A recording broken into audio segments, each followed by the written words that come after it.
Master. Master, it's hungry. It's hungry. It wants to eat.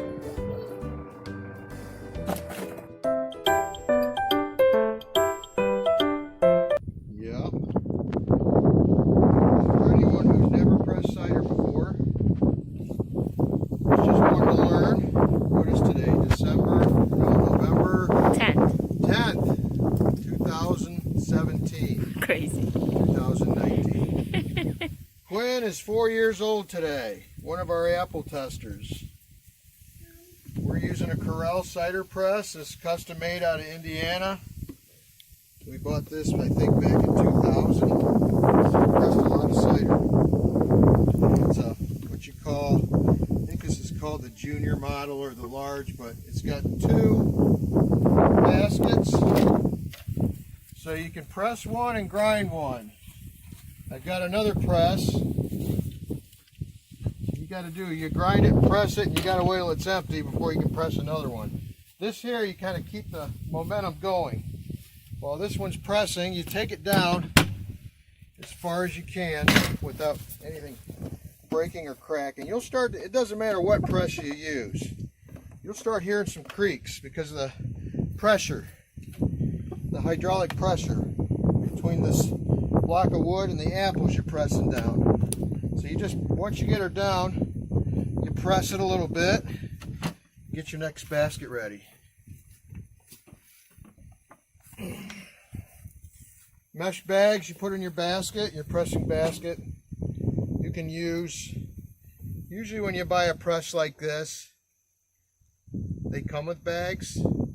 If you don't have bags, or if you've got an old press, or you need new bags, just go to Walmart or Meijer or anywhere and get the laundry bags. They got the cinch tie laundry bags, the old style laundry bags. You used to use them in the military. You put your laundry in there and you cinch them up and you take them. They're meant you could throw the whole thing in the washing machine. That's what we did in the Navy. You put all your dirty laundry in one of these bags, you cinched it and tied it. They threw the whole bag in these giant washing machines. That's how you kept all your stuff segregated. But you can still buy those laundry bags. It's kind of the same material. They last a long time and they work just as well. So don't go online or anywhere and buy a high-priced pressing bag. You don't need to. You can get one for a couple bucks at Walmart or Meijer or anywhere. So now that I got that under there, we're going to press this a little bit again. These apples we picked up yesterday. We got a couple I picked up last week. When you're making cider, if you want a good cider, just simple suggestions. You don't have to get technical about it. I could get real technical maybe in another video. But if you want good cider, the more varieties, the better. And the later the apple variety, the better. They got a higher sugar content in them. There's 3 things you want in a good cider. You want sugar, most of all. 60 to 70% of your apples, you want sugar. You want apples that have tartness to them. Those are called your sharps. You want about 20 to 25% sharps. And then you want about 5 to 10% your bitters. That's your tannins. In the cider world, we call them spitters. If you're looking at heirloom apples for cider, if you see a bittersweet, they call them spitters. They call them spitters because you take a bite out of it, you're going to spit it right back out. It's sweet but very bitter aftertaste. You need a little bit of that in your cider. It adds body to it. Whether you're drinking sweet cider or you're making hard cider, you want a nice blend of apples. And the best way to do that, starting out, find a local orchard. You know, some of these apples I got here today, I was driving down the road, I seen apples hanging on a tree. I stopped, said, "Do you do anything with your apples?" "Yeah, we press them, but you can have what's on the ground." Well, it turns out the gentleman ended up not pressing, so he could have all we want. He had about 4 varieties there. We got some Red Delicious, we got some Wine Sap, Arkansas Black, and I forget what the other one was. And I've got a whole bushel of Yarlington Mill. That's a bittersweet. That's a spitter. I probably won't put the whole thing in this. My uncle's coming over and he's got about 4 varieties. So we've got at least 8 varieties going into this cider. We should get a good blend. We got a wash tub just to wash off the apples. You got a knife. If you find bad spots in your apples, just cut them out. You don't worry about worms or bugs. Nobody ever knows they're in there anyways, but they're not going to go into anything. They're not going to get squished. They're not going to go into your cider. I got a big one. You got a big one. Put it in there. Thank you. These are Arkansas Black. They look almost black. They get a little dark. This is a very good keeping apple. This is an heirloom variety. These will last all winter. The longer you keep them in a cool storage, the sweeter they're going to get. They get better with age, just like wine. We don't have the luxury. I'd like to let them sit a couple more months, but they're good now. It's a good hard apple, and they juice up good. It's going to be a good addition to the cider. Always wash my apples just to get the dirt off, any bugs. But keep a knife. Like I said, you see a bad spot, just cut it out. And this, there again, Arkansas Black. Look at that fine grain texture. They're a little bit, they're very green if you picked one in October. In November, they start turning yellowish. By December, January, they're going to be a nice creamy white color and really sweet. And these not only have sugars in them, they also got a little bit of tannin and some acid in them. Very nice apple. Again, this cider press, there's manual presses. My first press was a manual. It's got a big flywheel on it. My son and I, we just crank and crank and crank as a workout. But then I said, okay, as we got more apples and we plant more apple juice, we need something a little bigger. So we ordered this, custom built. It's got a little motor on here.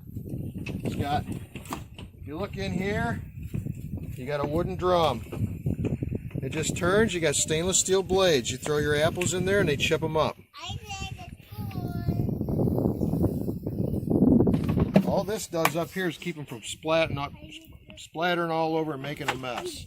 It's a good design. I don't know if the guy even still makes them anymore, but it's a nice press for just hobby pressing. So, anyways, I'm going to turn this on and grind some more apples. I'm going to check this again. For anyone wondering how much cider you can make with your apples, on average, depending on the apple variety, but on average, you can figure about 3 gallons of cider to every bushel of apples. We've got about 5 bushel here. We got about 5 more coming. We're figuring 10 bushel of apples. We'll probably end up around 30 gallons of cider today.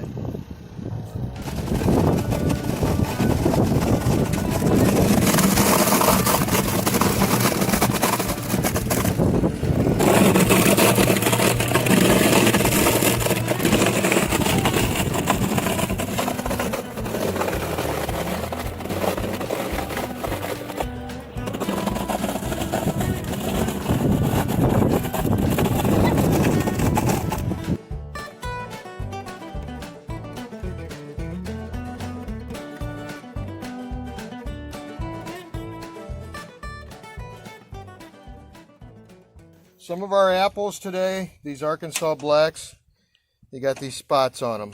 It's called apple scab. It's a disease that apples get. They don't hurt you. They don't hurt the apple per se. As they get older, they'll rot. But when it comes to pressing, you don't have to worry about cutting all these off. But you don't want to get too much of this in your cider. It will affect the taste. You got a few here and there. As you can see, I got it. Now, if I find one that's got a whole bunch on it, I'll pitch it out, but most of them don't. We had one year, apple scab was rampant around the area, and I pressed some cider. Didn't taste quite the same. I gave some to my dad. He knew right away. He said, you had a lot of apple scab. It does change the flavor. So if there's a little bit, don't worry about it. If you got a lot, then you might not want to waste your time pressing, because it's just going to ruin the taste. So we're about done here. I'm just going to, one more time, you can see where the juice comes out of the side of these. I believe these are called staves. Your bag in there, you're putting pressure on this, and it presses the juice out along the sides here. But you can see from that first basket, we got almost a gallon.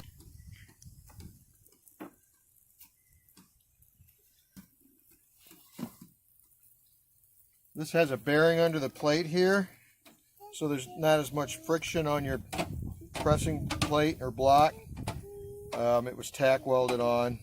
or spot welded. It came off, so I just set it on there. I'll fix it one of these days. Then you got a little hook here. You can get it on there. There we go. Just pull our block out, put it on the next one. Pull this out.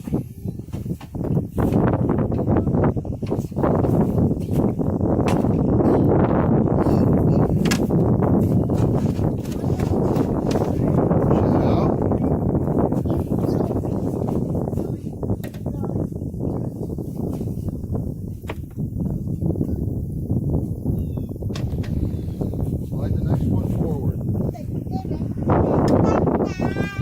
Easiest thing in the world. As a famous man once said. This one. Obviously, when you first start pushing down, you're going to get your most juice. And we'll just push it till we start getting resistance. Let it sit for a little bit. Let the juice come out, and then we'll just keep checking it. There it comes. Oh. Right down through here. That's where it's coming out between the staves. And you've got this under here, the same thing. That's pressing juice down. You don't want to put something like this directly against your bottom. Otherwise, the juice is going to be trapped, and it's just going to be a lot more work pressing it out. The juice goes down mostly through the bottom, but then out to the sides too. And it all flows towards the front.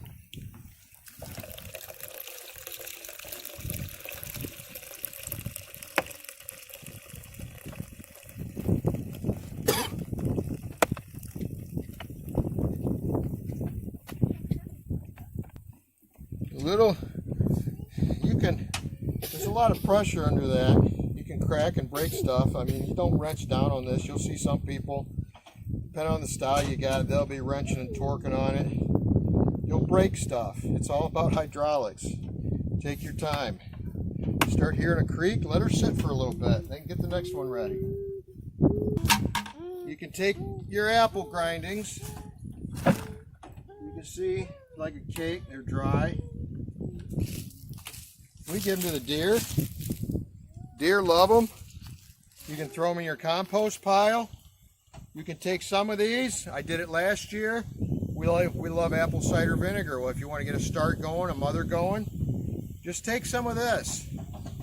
Put it in a crock. Just put enough water in it to where it's just covering the top. Let it sit there and start working. It takes about a year, but you can start a mother of vinegar in that. So there's lots of things you can do with this. If you find some apples that are and usually that's earlier in the year, you find apples that are very soft, very mushy, they're not crisp, they're not going to press good. Same thing with pears. And the other thing, by the way, when I do this, I flip this every time. Because all your downward pressures, putting a lot of pressure in the bottom of your basket, flip it over. You're going to balance that pressure out. Flip it every time. Doesn't matter what kind you're using. Always flip your basket, even where. Anyways, if you've got mushy apples or you've got very soft pears, you grind those up. They'll grind up just fine, but what's going to happen is they're going to plug up your mesh bags. Unless you've got the laundry bags I talked about, they'll go through that, but you're going to have a lot of pulp coming through. So stay away from very soft, mushy apples. We're going to strain this first bucket off. I just used a bucket or a pan or whatever. Just have another one so you can put it under there. You don't want to waste anything. And then we just use a regular kitchen strainer, cooking strainer. I always do that. You're going to get some pulp in there. We don't have any yellow jackets today because we've already had a killing freeze. That's a nice thing. If you do it before you get a killing freeze, you're going to be covered with yellow jackets. So they're going to get down in, they're wanting the juice, they're wanting the sugar. So when you got yellow jackets, you're doing this outside, you want a strainer. And then you want a lid to put on your buckets.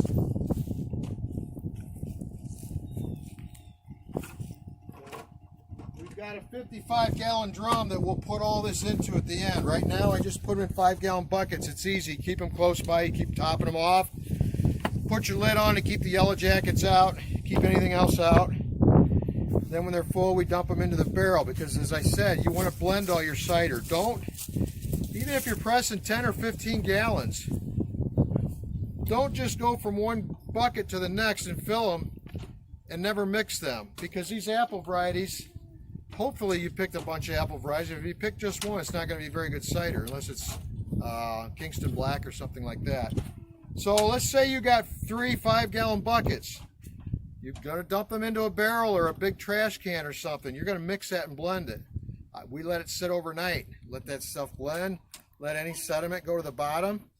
And then we siphon it out in the jugs the next day.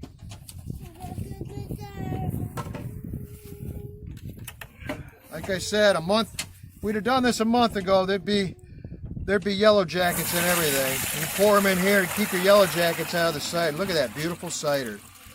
That looks awesome. We're not going to taste it yet. We'll do another bucket and then I'll taste it. So then we simply put our lid on. Look how much juice would have gone on the ground if I hadn't put another one under there. There's a cup there. That's a cup. That adds up. That's good stuff. So we're going to turn this a little bit more. See, we're good. So if you buy cider in the stores or even at farm markets anymore, I don't know about every state, but here in the state of Ohio, the laws have changed over the years. You cannot sell cider unless it's been pasteurized. The reason is, it's just like honey, raw honey. There can be a mild form of botulism bacteria in there, or you can pick up, a lot of apples are picked up from the ground. So you might pick up other bacteria.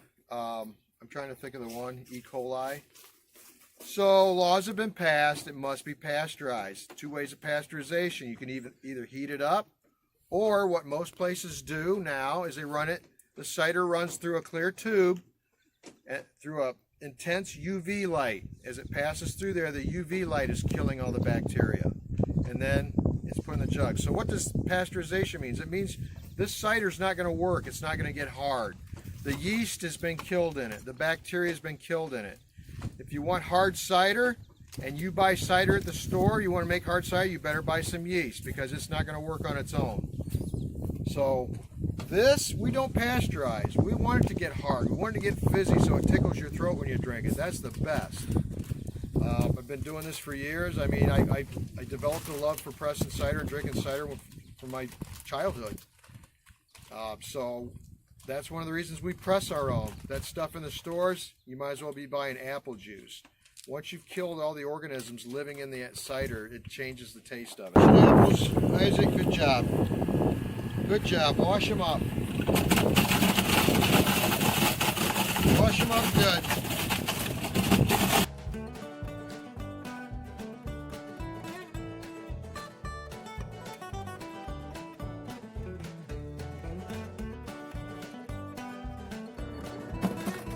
You gotta put them in faster than that, or I'm gonna have to hire somebody else. Keep going. There you go. Put them in there. That's okay, I'll get it. Put them in. Out there, fucking green. Yep, keep going.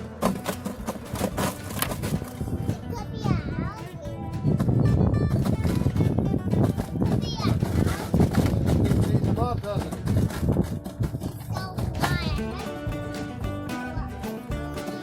Very hungry, isn't it?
Well, this is the last one for today.